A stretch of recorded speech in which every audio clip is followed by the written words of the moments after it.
the devastating impact of COVID-19 on our daily lives, from the daily updates by the Minister of Health, the number of infections and deaths is still worrying. COVID-19 is still wreaking havoc in our midst, robbing us of our close family members, contributing to loss of livelihood for many of our people. We express our solidarity with all the people who are infected and affected by COVID-19. We thank the government for its effort, the government of Kenya for its effort for concerted efforts towards ensuring that the country is cushioned against the ravaging impact of the COVID-19 pandemic through a raft of measures, including rolling out of vaccination campaign, among others. We applaud the majority of Kenyans who have continued to adhere to the Ministry of Health protocols on the COVID-19 prevention. We, however, note with concern that despite the government's announcing suspension of all public gathering in our country, a section of our political leaders has continually defied this directive.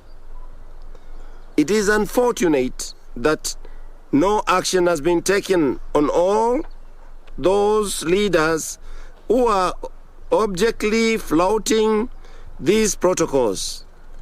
We wish to state that our political leaders are sending the wrong signals and messages to ordinary Kenyans, and it's dismaying that the law enforcement agencies are not taking action on these reckless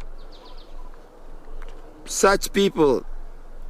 We appeal to the conscience of our leaders to take lives of our people of Kenya seriously and protect them all at all costs. We are sacred. The second point we are dealing with is sacredness of the place of worship.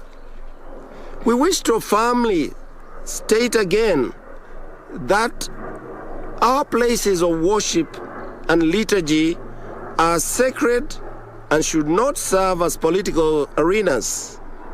The church is above all politics. Consequently, we as clergy are not used to lead us. Let me repeat. We as clergy, and especially the priests, are to ensure that places of worship are not used by leaders to further their political agenda. Any politician attending Mass or who attends Mass must not do so like any other worshipper. Let me repeat. These are serious matters. Any politician who attends worship or Mass must do so like any other worshipper, and no special consideration should be made for him or her to propagate his or her political agenda, nor address the congregation in places of worship.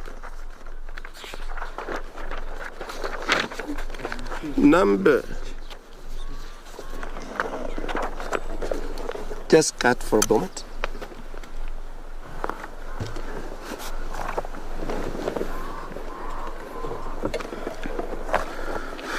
Number 3,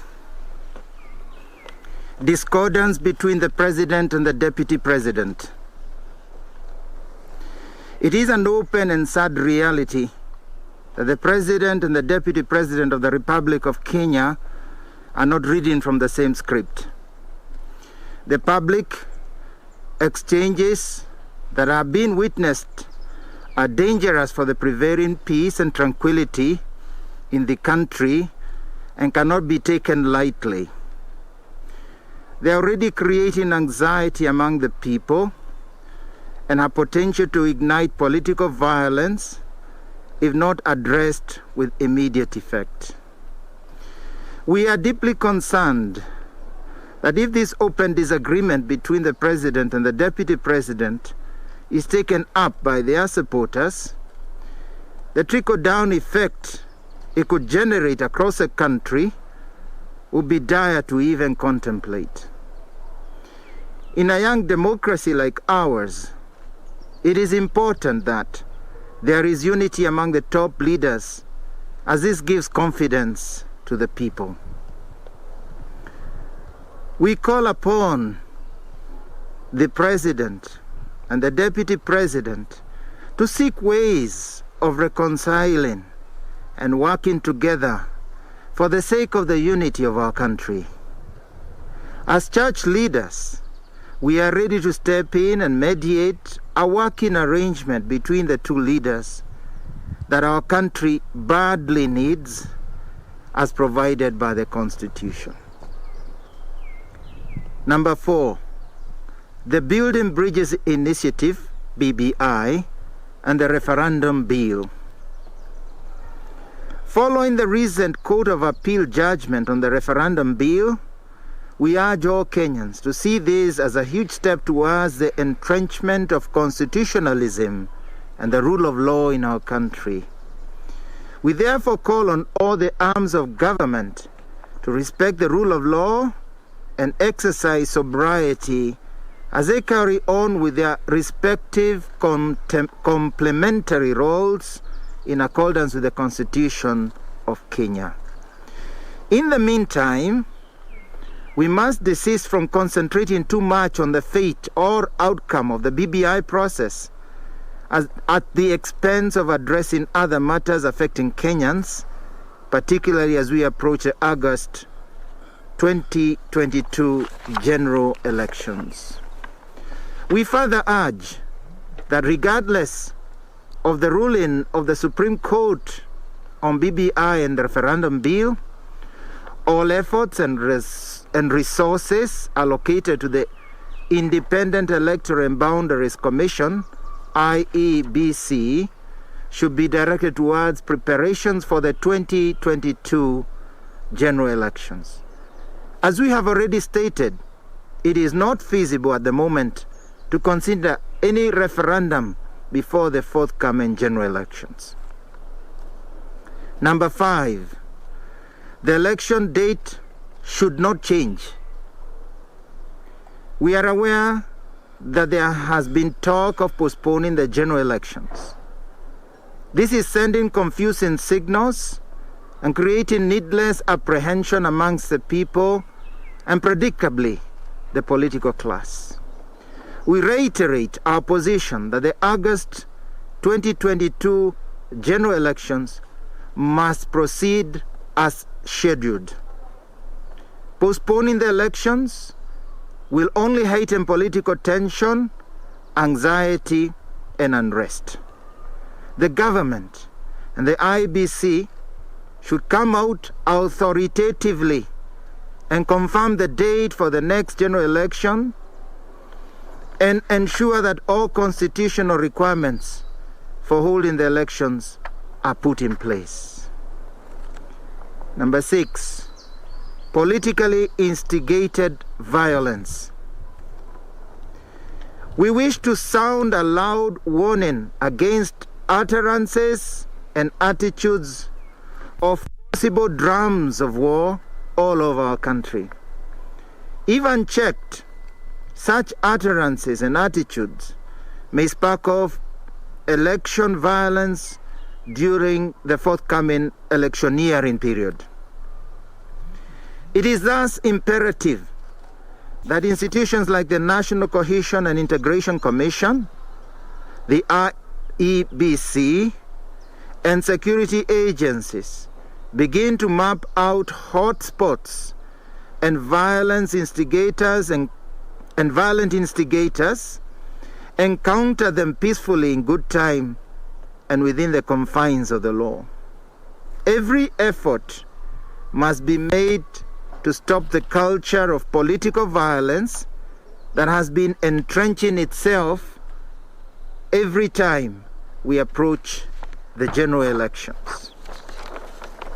In this regard, we are deeply concerned about the spate of violence taking place in Laikipia, Marsabit, and Kerio Valley along the border between Baringo and Elgeyo Marakwet counties. This violence has led to needless loss of life, property, and displacement of the people. Having listened carefully to the statement issued by those in charge of security in our country, there is every indication that this violence has been politically instigated and is a result of the heightening political tension in the country.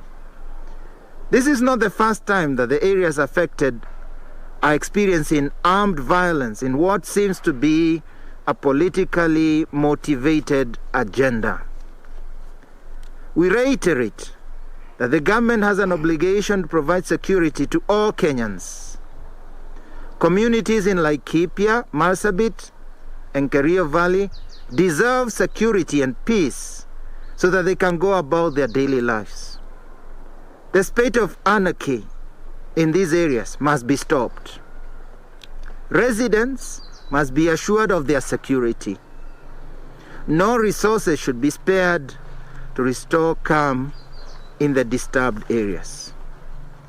On behalf of the people whose lives have been shattered, property destroyed, and their perception of Kenya as a country of peace ruined, we urge the government to extend full support to them to enable them reconstruct their lives. At the same time, it is incumbent upon all Kenyans to promote and maintain peace and shun all acts of hatred, discrimination, and violence. We also extend our sympathies to the affected families and assure them of our prayers and support.